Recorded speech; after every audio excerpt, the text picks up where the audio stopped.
The following is a Comfortably Zoned Radio Network production. Hey. You ready? Are you there, Ralph? You ready? I am ready. I'm ready. Okay, I got a very good surprise. Go ahead. All right. You ready to go on the air? Is that I got Charlie Pride. I want to go right now. Let's go. All right. Let me just count. 1, 2,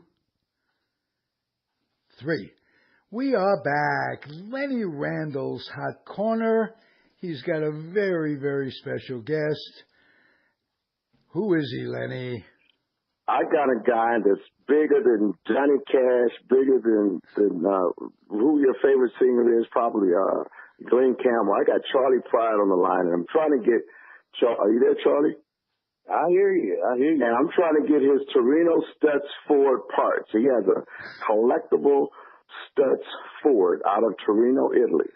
Now, if any callers are listening right now, because we have a global show, global network, I don't care what country you're in, what platform, we'll fly in and pick up the part. We need to fix his car in Texas.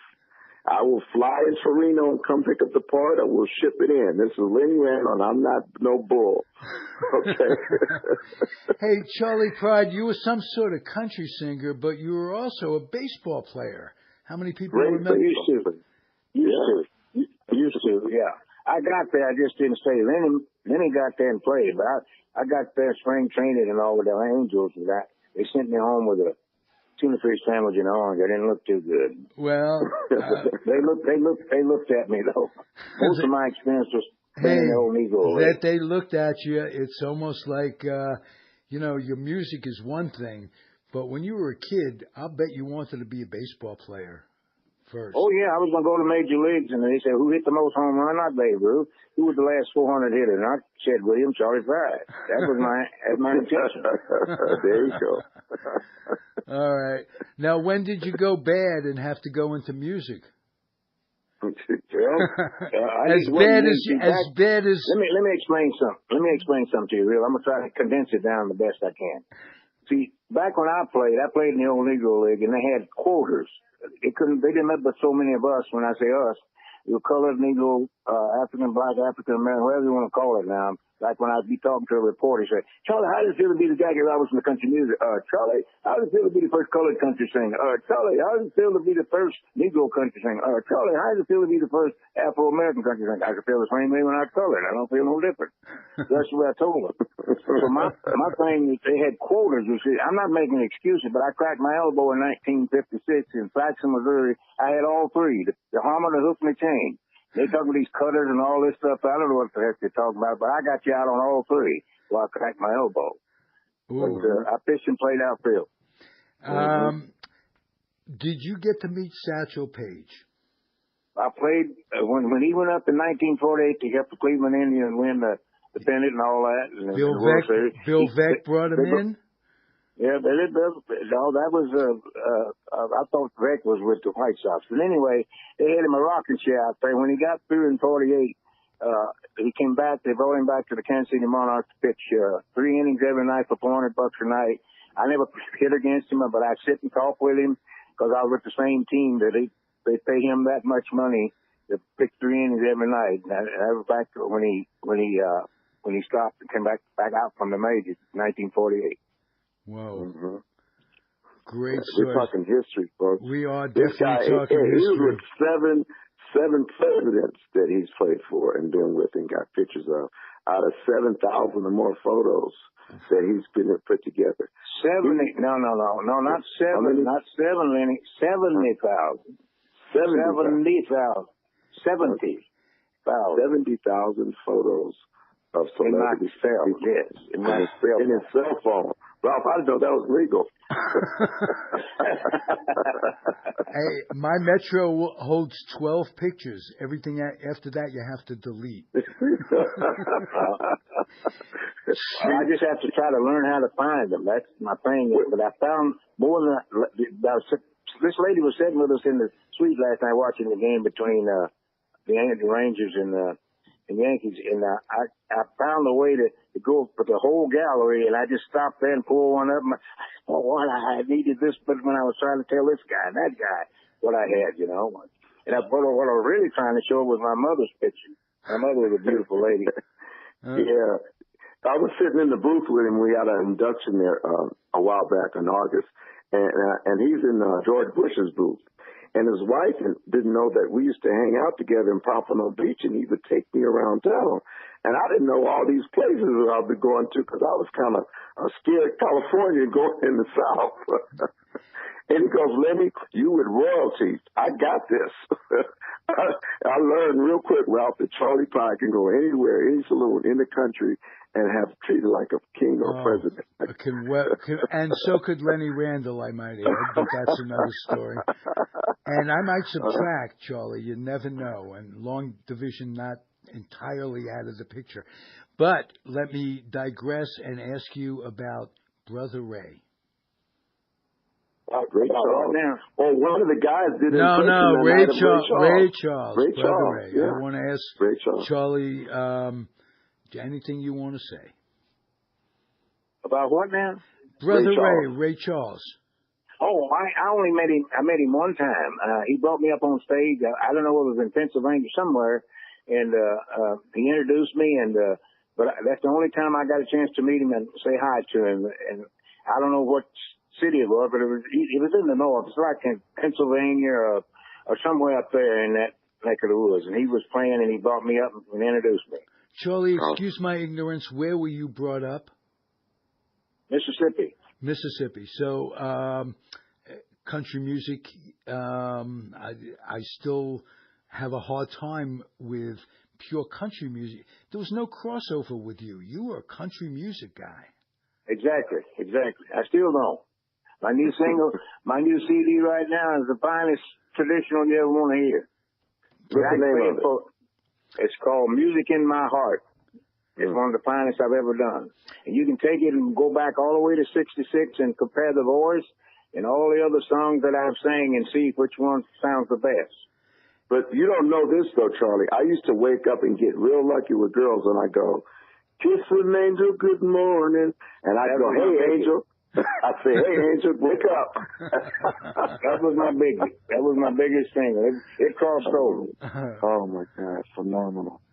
Okay. Now, you mentioned Mississippi. I'll ask you about a musician that's very near and dear to me, the late Mose Allison. Did you get to know him or play with him? No. Okay. Where was he from in Mississippi? I don't know. I know he wasn't See, Jackson Heights. That's no. Jackson Heights. We don't have no Jackson Heights. We got Jackson, Mississippi.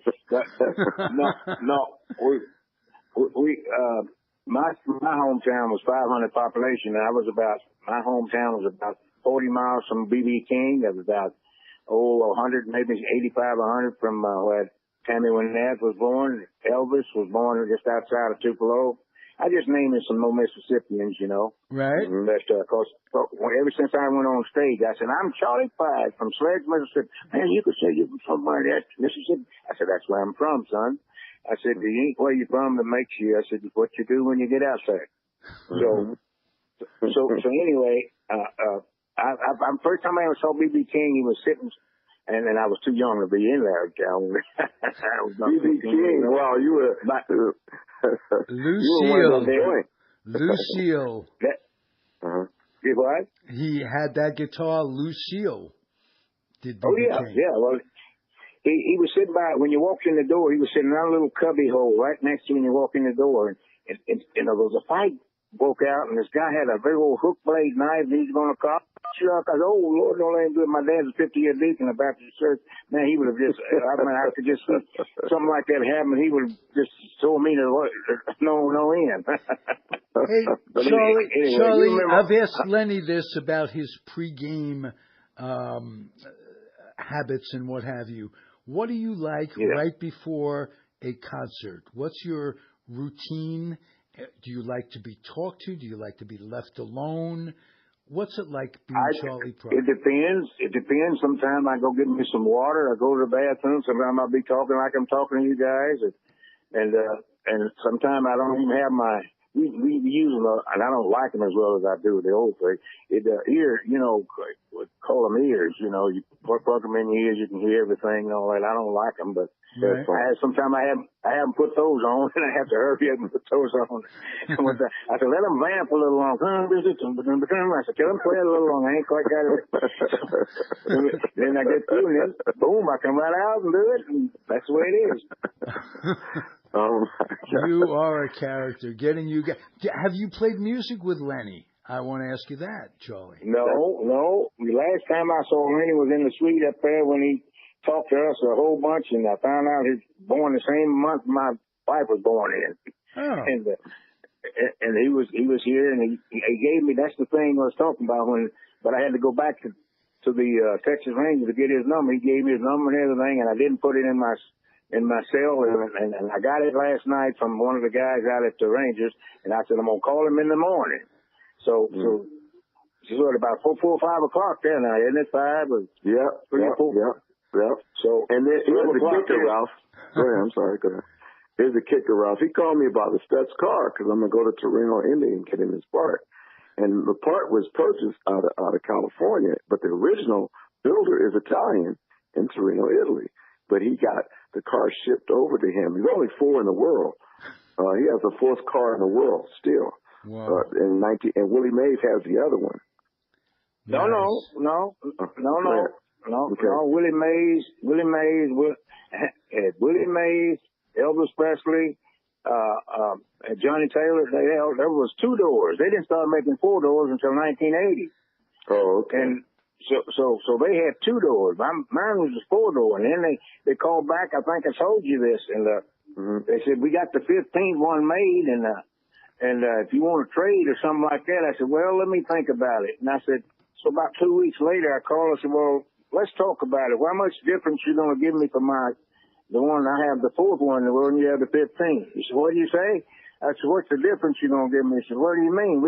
I said, well, if I got the 4th one, you got the 15th one, I would think that mine's a little more valuable. I said, and then he said, well, it don't work that way. I said, you got that bit right. Charlie, may I ask you, how young are you right now? Well, most people think I'm about 51. But you have to add about another 20, 30 years on that. All right. He's 49 forever, Ralph. He's an AARP reject. Well, he's 49 forever. Most of the time, let me tell you, most of the time I tell people, I'm only 29 years old. Now, what does that sound like? 29. I didn't say 29. See, now I'm going to have to clarify that. Let me show you how people's brain works. And if I don't clarify this, you're going to go around and say, well, I was talking to Charlie Pride about his such car, and he said he was a... Hey, I got the guy that books me all over the world. He's just trying to call me right now. Oh, he just came from Ireland and he's going back, Ralph. So we're going to try to do a show together in Texas or somewhere in Italy. So I'll hook up with him. And I know you got to call him back. I mean, I can call him back. But what I want you to do is I'm going to get, and then I'm going to send you I'm going to send you the difference. I mean, the picture of the car. The picture, yeah, I need that. As soon as I hang up, and then. You find out, just all I want to know is where they made this car for me. And I'll go, if I don't talk to you anymore, I'm going to get some there. I'll have something if I have to fly over there and find out who made it. I want my car back. That's what I want. Okay. Now, let me get, who are you talking to? I didn't know you. This is Ralph Tyko. Ralph Tyko, the Comfortably Zoned Radio Network. Wait a minute. This is going to be on Sports Byline because. All right, Ralph, the spell last name. Tyko. Gyko. T like in Thomas. Tyko, yes. Like the toy, except no money. Tyko. Tyko. All right, and the number is what? My number is 510-355.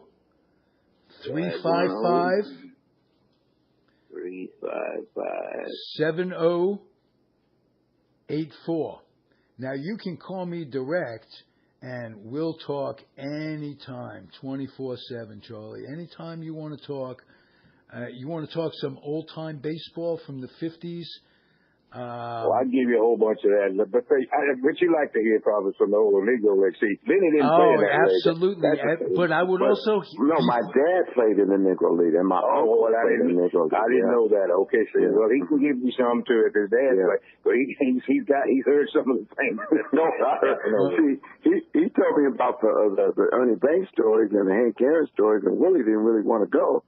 They didn't want to go to the Major League. They wanted to stay in Kansas City. Is that right? They didn't want to go.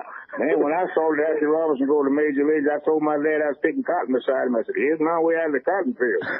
Man, I can go to who hit the post home run? Not Babe Ruth. So who was the last 400 hit like Ted Williams? Charlie Pye. That was my thing.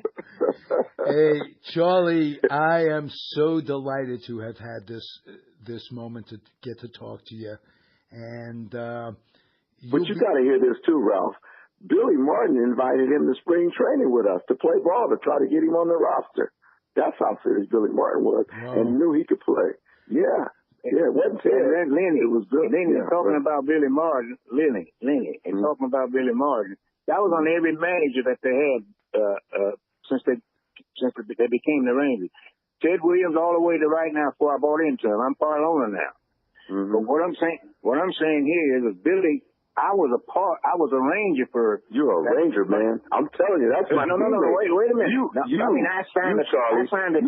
I signed a AAA contract when Billy Martin was there.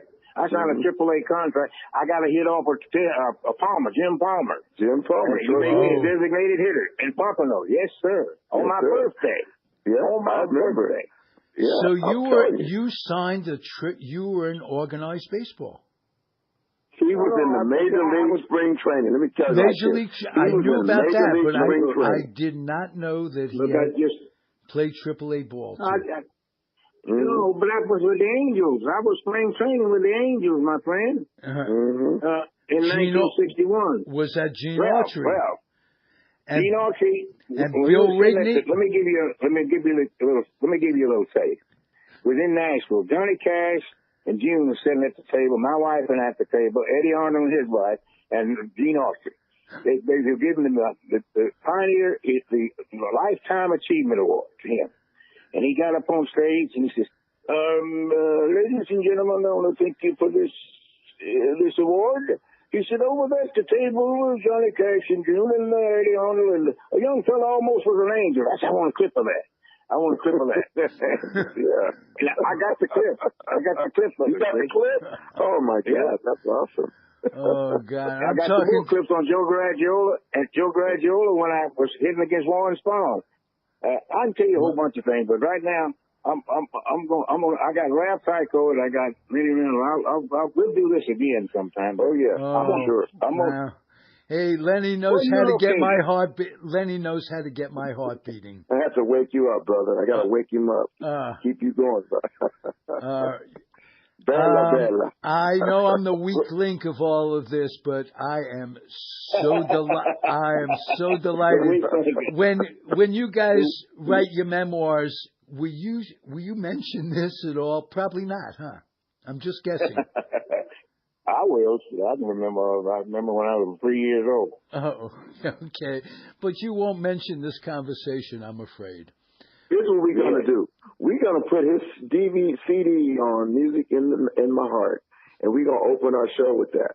Beautiful. You got my Music in My Heart CD? We got to have Music in My Heart CD. We're going to open the show up with that next time we call you. Well, this Thursday, hold on now. This Thursday, we opening up a show Thursday, 10 o'clock. Ralph, get that CD. We're going to put it on the show and go, folks. Not only that, we're going to get a tape of this interview. We're going to play a part of this interview on the show Thursday night.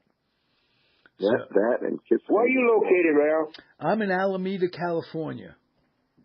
Okay, so y'all get all that kind of stuff straight, but I'm gonna go back to Lenny now. What I definitely thought, I want my car back, and I want